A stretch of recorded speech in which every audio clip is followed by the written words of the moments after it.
What's going on, gamers, tech lovers, PlayStation lovers, uh, people who love seeing comparisons, right? But going here, we get results here today at Digital Foundry from Last of Us Part 1 and Part 2. And it's an interesting one because it's going to be about the PS5 Pro with PSSR versus PC DLSS and FSR2 and the base PlayStation 5. And you're going to see the difference between all of them. And then we're going to get to a point towards the end of the video with the face-off where you see FSR2 not really being outclassed by PSSR. And you're like, wait, because PSSR was supposed to be somehow better than FSR at 3.0, right? In that state. And I tell people that's not necessarily the case because PSSR is still in beta phase. It's in its 1.0 phase, right? Maybe working its way towards 1.1 or 1.2 or whatever. Whereas like AMD has had its whole career that it's been working on FSR. So when it releases a patch, it's good for mostly all games. Same thing for NVIDIA, right? So this is something that we need to understand. Mark Sony is not the master of AMD technology. AMD is, right? But he understands the PlayStation 5 hardware, and PSSR still has a long way to go.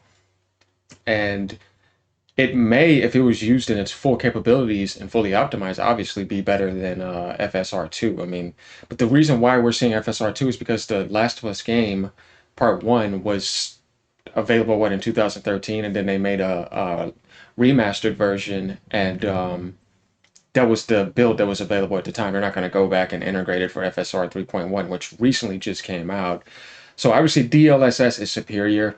What you're also going to see here is them forcing the PC version to like downscale to the same console settings as much as possible. And obviously it's still not going to be PC, but let's go ahead and take a look at this. Like, comment, and subscribe. Let me know what y'all think. I'm doing tons of videos on this just to show people that PSSR still has a long way to go and to remember where it's at. And that it doesn't just jump right in the face of DLSS or even FSR. And it's still AMD technology at the end of the day. The Last of Us series has had only two main entries, but developer Naughty Dog has made the most of those two games with a variety of remasters and remakes. PS5 Pro perhaps puts a capstone on those follow-up efforts though, by delivering both contemporary Last of Us iterations at 4K 60 using PSSR. And Naughty Dog is the best programmer probably on PlayStation. They know how to utilize everything on there. They've been doing it their whole career, right? So this is not something that's just going to be very impressive because it's Naughty Dog and it's Last of Us. They've been had it here. These are PS4 and PS3 games, so there shouldn't be much problems at all. But let's see if there is. These new patches also provide an interesting console benchmark, because the old PS5 modes are available on PS5 Pro. That gives us a rare test to compare the Pro and base machine in like-for-like content in a Pro-enhanced title. So does the PS5 Pro deliver the definitive Last of Us experience? And exactly how well do the old modes scale on the boosted Pro GPU?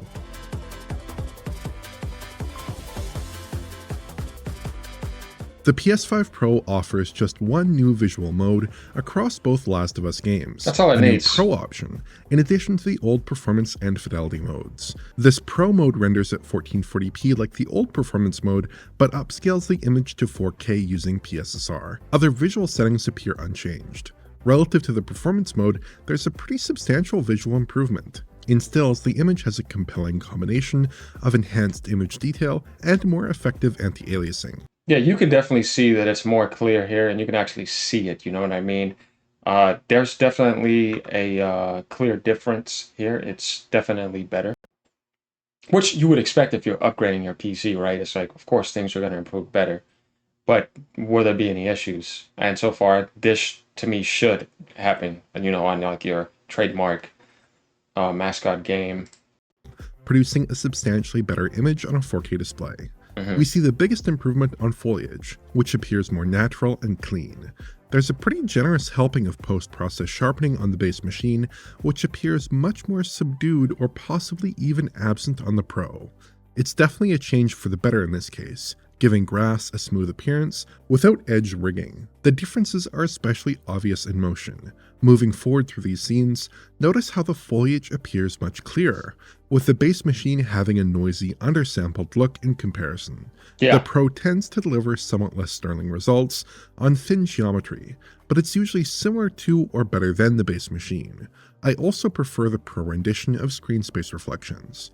Testing for disocclusion issues doesn't reveal any particularly bad artifacting on Pro. PSSR tends to blur a little in areas of the frame with recently revealed detail, which is definitely preferable to typical FSR2 style disocclusion fizzle. The only real downside on PS5 Pro is that there's a bit of low-level instability to the image, which presents like a film grain effect here, despite the fact that I have film grain turned off. It's mild relative to the other games we've looked at recently though, and it's not overly distracting. I also occasionally noticed geometric seams on PS5 Pro, which can shimmer a bit and become visually obvious in some circumstances. Yeah, you see that right there and right These here. are somewhat harder to spot in the old performance mode in my experience. Again, it's a minor issue. I also noticed an issue with water flickering very occasionally. I've been mostly showing footage from The Last of Us Part 1. That's what I was telling people in a lot of games where it's having a lot of issues with. This isn't as bad. In the other games, it's definitely worse, and it's causing FPS drops. Whereas DLSS will make everything better and more clear, and you'll get more FPS. Even FSR can do that, but not at that scale, though. PSSR provides a more clear resolution if it's optimized very well than FSR. 2, obviously. 3.1, they go head-to-head a bit. But FSR 4.0, it was announced in development back at September 16th, and it's going to be full AI powered, and they're going to just go all in on it big time. So if you haven't looked into that, look into that. Series X will be using that. So expect that to be, very good, and expect NVIDIA to have some stuff too with the 500 cards and just even working on other systems, just to let you guys know that that's around the corner too. So all of them will, all three keep improving, but PSSR has the most room to improve. It needs to, because, Sony needs to get that ready for PS6. And remember, it's in beta mode. So far, but Part 2 presents a substantially similar image.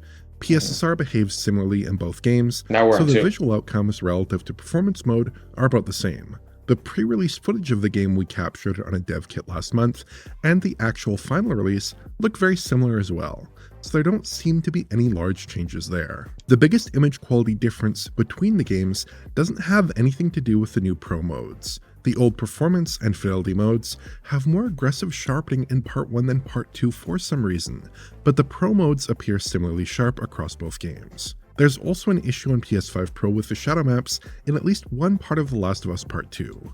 I noticed this in Santa Barbara, where the shadows appear to flicker excessively. I think shadow resolution is the same here, but there's some other issue that's leading to an odd jittered appearance.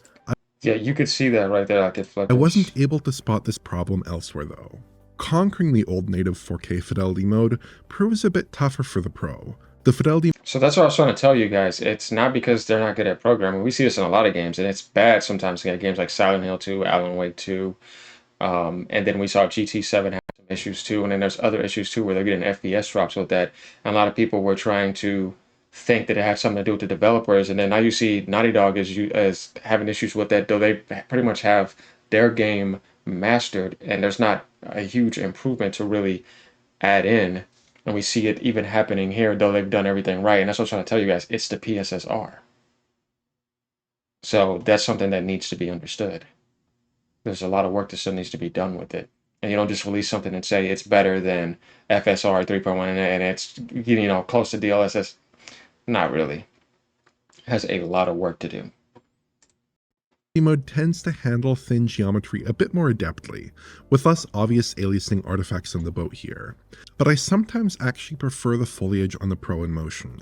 It does tend to blur elements like grass together a little, but that's preferable to the aliasing we're seeing on the base machine here. In stills, both machines look comparable enough. The Pro looks a bit more unstable, but presents smoother edges and more refined foliage. From a normal viewing distance, I think both do a good job of serving a 4K display.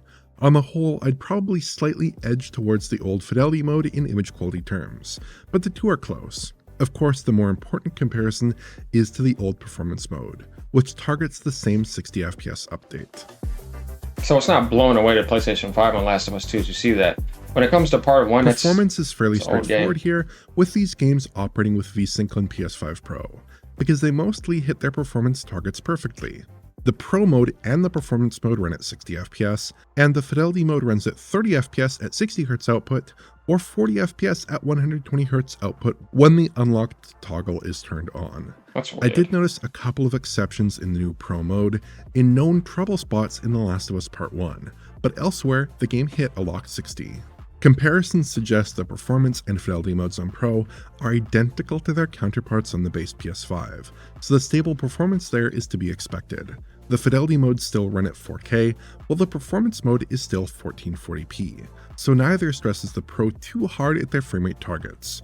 Smooth operation in the new Pro mode is less of a given, but the PS5 Pro seems perfectly capable of pulling off a 4K image at a solid 60 FPS using PSSR, with only rare exceptions. But the performance question becomes a lot more interesting when you unlock these games using VRR and 120Hz output.